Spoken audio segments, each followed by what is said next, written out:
Gosh, what a dramatic weekend. It was one of those where when you hear the news, you think, well, this isn't real.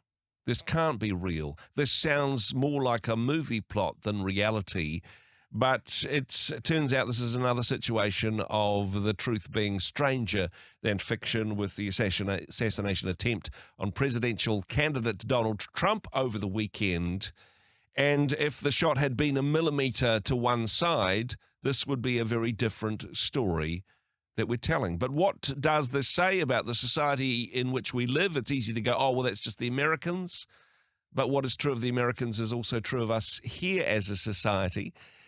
And well, from a political point of view, what impact is this likely to have on the US presidential elections? Joining me on the program now from the Think Farm, John Peachey. John, kia ora. How are you? Kia ora, Andrew. Good.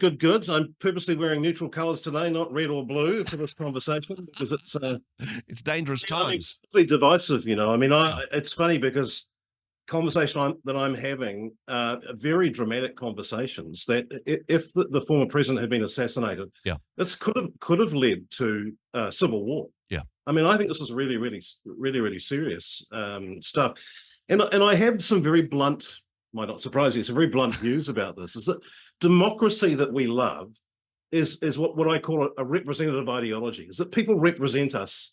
Voting power, they represent our ideas and hopefully our best interests at heart in a political arena. Therefore, if you attack a representative, you're attacking democracy. Mm-hmm. You're actually attacking democracy itself, and you're attacking by proxy the voters themselves. Yeah. And so I think this is very, very serious. I mean, people have been joking about the assassination and the removal of Donald J. Trump for quite some time. Yeah. I hope they're having some pretty deep soul-searching moments. Because, the reality for me is that if you have to get to the point of mistrusting your own ability to get your candidate elected, that you have to go to these extremes, that means that you don't believe that it's possible, which for me, the Democratic Party are doing themselves in the eye so badly, because they're really saying, we don't back ourselves enough to get our candidate re-elected, by this whole attack on Donald Trump. And so I just think it's, wow, it's just crazy, right? And the sad thing, Andrew, 20-year-old young man killed. And it looks like now that the latest news coming out of the States only in the last few minutes has been that a police officer actually did confront him on the roof, had a long gun pointed at him, and the policeman backed off, giving the gunman enough time to take, probably not enough time for the assassination actually, but enough time to fire off some shots. So by proxy, maybe that police officer saved Donald Trump's life by putting time pressure on him. But what a dumb tragedy the whole thing is. It is absolutely a tragedy. And I mean, in the last 24 hours, of course, the conspiracy theories from both sides have rolled in as to whether or not this was some type of a plot from the Democrats, whether this was an elaborate publicity stunt from Donald Trump's team. And honestly, I'm not going to give credence to either one of those ridiculous theories, such as the partisan and feral nature that US politics has become. Absolutely. Yeah. I mean, I've seen, the ridiculous comes out, of course, someone saying, oh, it was just a BB gun. Well, 2 people are critically injured and 1 person dead. Yeah. Not from a BB gun, sunshine. No. It's trying to diminish what's actually happened. If we think about history, you think about how the First World War started by the assassination of the Grand Duke. Yeah. And JFK and the whole, the CIA. I mean, there's just so much that could go wrong here for the American political system. Yeah. But, if we boil it down into some pretty simple things, Bible talks about the fact that blessing and cursing and life and death are in the power of the tongue. And when you start talking negatively enough, so a 20-year-old young man thinks he can pick up a rifle and go and assassinate a former president, we've gone horribly wrong. And one of the things that I'm very clear on in leadership is, this young man could not have operated by himself. Somebody has seen but chosen to unsee troubles in this young man's life, social media, the fact that he had long guns, the fact that, whatever. So, it speaks to a greater ill in society that someone can actually think, believe they could get away with this. But he's the same age as my daughter's fiance. Yeah. In fact, they look very similar, scaringly. Someone's lost a husband and a father. Someone's lost a son. Yesterday. Oh man, it really breaks my heart, the whole darn thing. I suppose these are the circumstances where leadership is really put to the test. How does somebody respond in a crisis? And that, I mean, as a leadership consultant, I'm sure you've written the book on this one, John. It's not how somebody goes about their day-to-day life, but in a crisis situation when something out of the ordinary happens, something which was off script.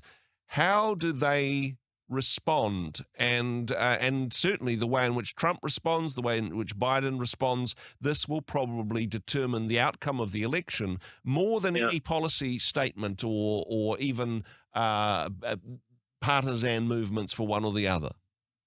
Yeah, absolutely. One of the statements I use quite often is a crisis brings clarity, but crisis forms heroes. You're not a hero until you do something heroic in the midst of a crisis. This is why they give out, Victoria Crosses in the midst of great turmoil and trouble. Someone stands up, and and the problem is, so many leaders are criticised, and mostly criticised by people who don't have the courage and conviction to stand up for themselves. Mm-hmm. The guy who lost his life yesterday threw his body over his wife. Wow, that is a hero, right? I mean, and a lot of people were stunned. Interesting. People didn't know what to do. But I have some assessment, Andrew, on the fact that some of the great truths about great leaders is you have to make hard decisions that will negatively affect the people you care about. This is what we don't recognize in leadership. In order to be a leader, you have to be at times disliked, despite your attempt to do the best for the most.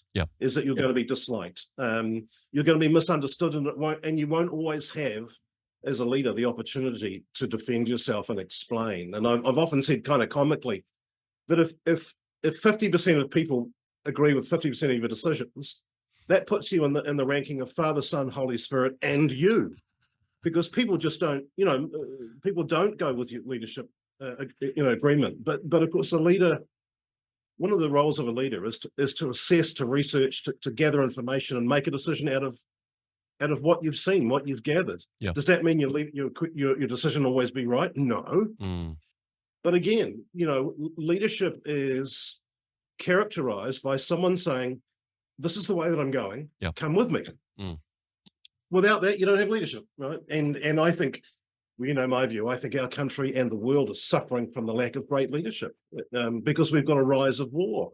We've got a rise of situations that are not being resolved. And long-term not being resolved. And I'm not just talking about the US. This country, Australia, 550,000 men take their own lives per year in the Western world. I mean, we got some stuff that we need to deal with, right? We need great leaders. Troubled, broken young men like the guy on the rooftop over the weekend. Broken young man. And I guess we're going to look with macabre interest as to what his background was and what's going on. For him and how he got to that position of making these decisions. But, you could assess, I'll say poor parenting, and I don't mean that meanly, but it's like, was there a dad who was really close to this young man and could give him great wisdom and great advice?